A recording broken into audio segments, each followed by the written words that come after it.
Okay, this is your theory video on our kinematics in 2 dimensions, the projectile motion experiment we'll be running. It consists of 2 launches of your ball launcher. The first one will launch horizontally, and as I'll show you, by measuring the distance it goes and the height from which it was launched at, we'll be able to find the initial speed v0, which goes right there. And then number 2 will actually look at launching at, and excuse me, it's not 60 degrees, we'll be doing 30 degrees. 30 degrees. I'll steal that for my degree sign. So you'll be then doing a launch at 30 degrees, now having measured what V0 is, and you will theoretically calculate and compare that to the range that you're going to measure, an average over 3 shots at 30 degrees. So here we go. Here's the number 1 condition here. Here's our step 1. We have our object at a positive height of y0 above your 0 point, the floor, and we'll call that launch position x equals 0, right where our ball leaves the launcher, and our final position is the range, right, and I'll call it x1, the range for experiment number 1. The kinematic equations in general for the horizontal direction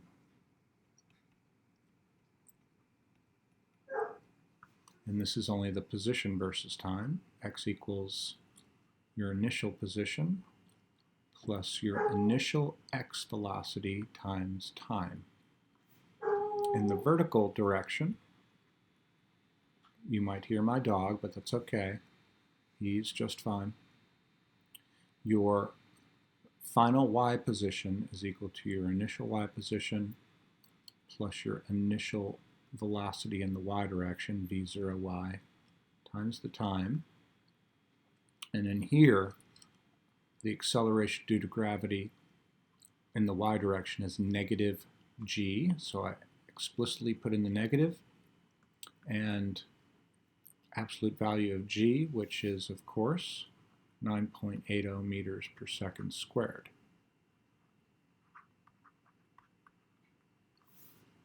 We also have these other constituent relationships that the initial x velocity is equal to the total velocity in the direction it's going times the cosine of your launch angle, theta, and the initial y velocity is equal to your initial total speed, v0, times the sine of your launch angle. In number 1, we're launching at 0 degrees. And so what's important there is that v0x equals v0, because cosine of 0 degrees is 1. And you'll see that your initial launch speed in the y direction is equal to 0, because sine of 0 degrees is 0. And so if we launch this for our first experiment horizontally, then we make things a lot easier for us. And we know that if we can find the time it takes to travel this distance, then the initial velocity to go that x distance is exactly equal to the actual initial speed v0.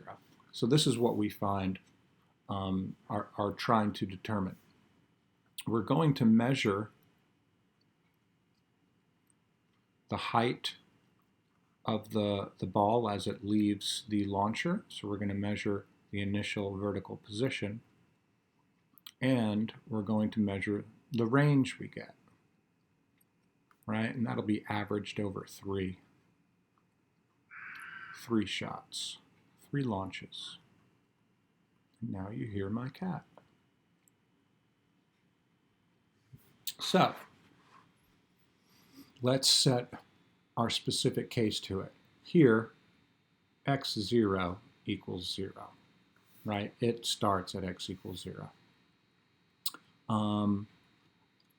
Because we start at some height and land at y equals 0, our final y height will be 0 as well.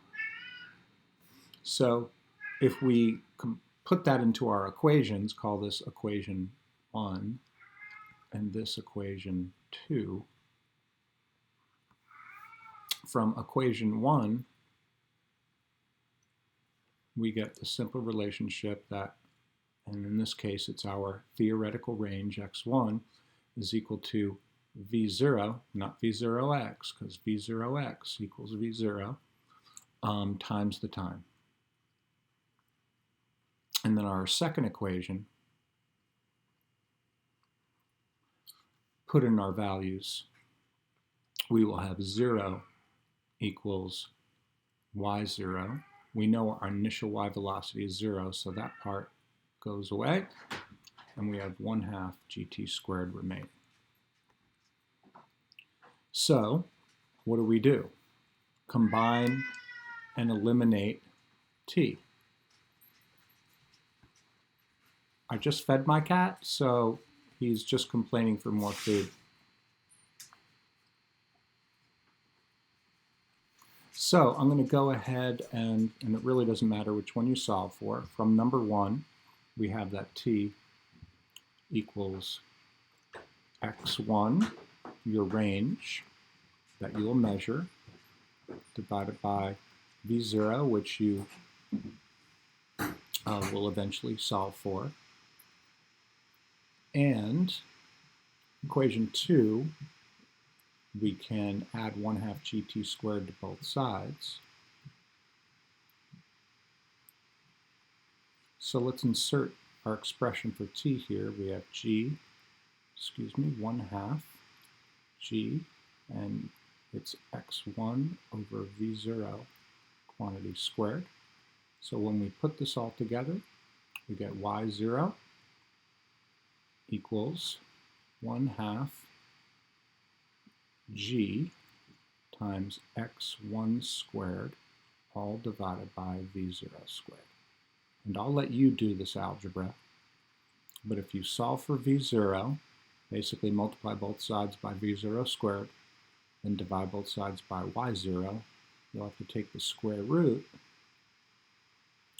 and you'll get the square root of g x1 squared, which will be the average of 3 launches, divided by 2 times your y0 value.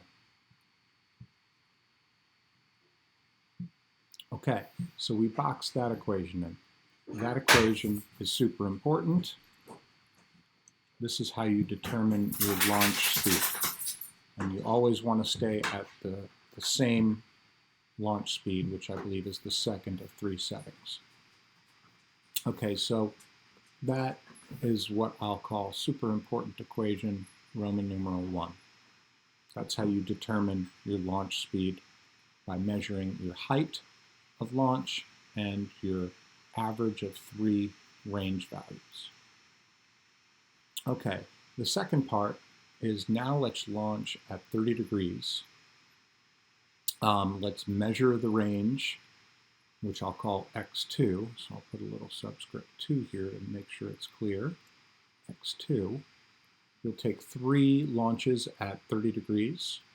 You will get an experimental range, x2, of the average of the 3. Okay, let's cover the second part here. Number 2, launch at theta equals 30 degrees. The math here is kind of involved, so it could be helpful for you, but in the end, the last equation we get will be, the last 2 equations will be what you'll be plugging in to find your theoretical range. Okay, so number 2, let's write the kinematic equations down once again. Actually, let's look at our setup. our setup is going to go like this. Let's try that again. Like this. But now you're going to be launching at a bit of an angle.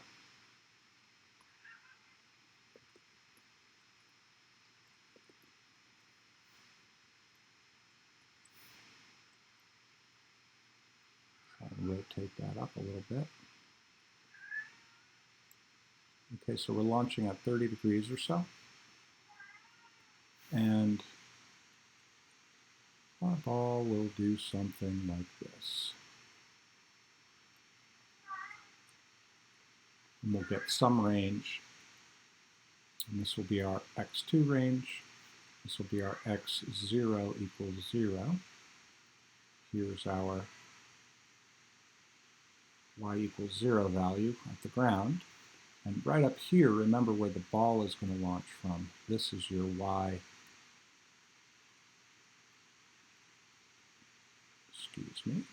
your y0 value. Right at the height at which the ball leaves the ground, leaves the launcher. You're going to have to be very careful and do a second measurement of y0 because it's a little bit higher now that you've tilted things upward. And so we know this angle here is 30 degrees. Okay, so what do we do? It's a little more complicated here because now we have an initial y velocity and an initial x velocity, right? So don't forget, v0y is v0, but we've measured this times sine of your 30 degrees, and v0x is equal to your v0 cosine of 30 degrees. All of these values, v0x and v0y, are different in this experiment because now you're launching at an angle. But v0 is the same, which we just determined, or which you will determine from the equations we just derived. So we start off again with our vertical component of vertical kinematic equation.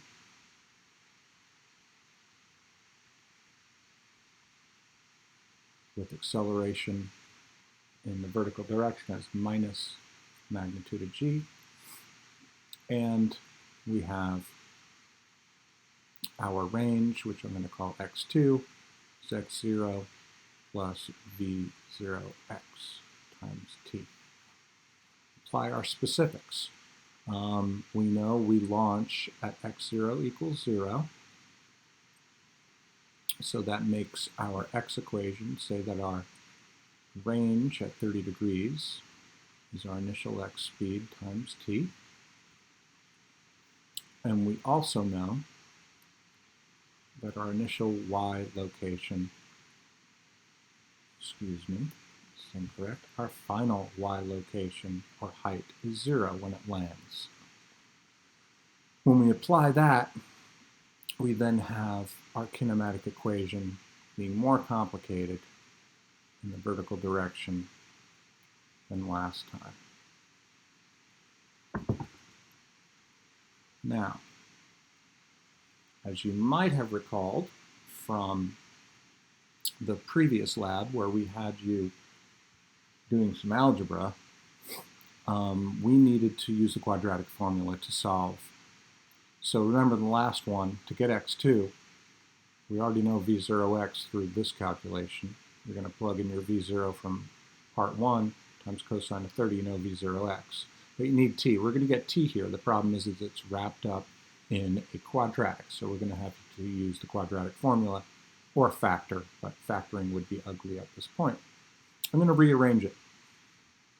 I'm going to essentially move everything to the left side by adding 1/2 g2 squared to both sides.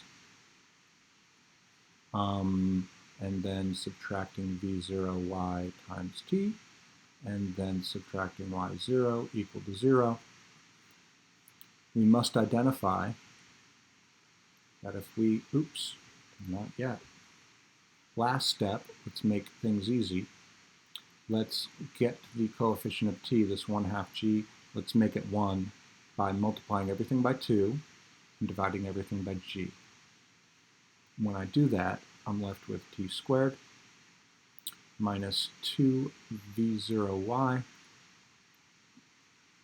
over g, all times t, and then last, minus 2y0 over g. That all equals 0. So now the idea is you put in the form,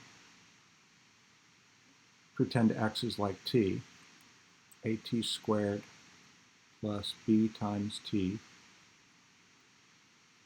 plus some constant term equals 0. Now we can use the quadratic formula. Recall, instead of x, which is usually what you're solving for, this is quadratic in t. So t equals negative b plus or minus square root of b squared minus 4 times a times c all over 2a. And so now we plug in what these are, and we'll legitimately get a pretty complex equation.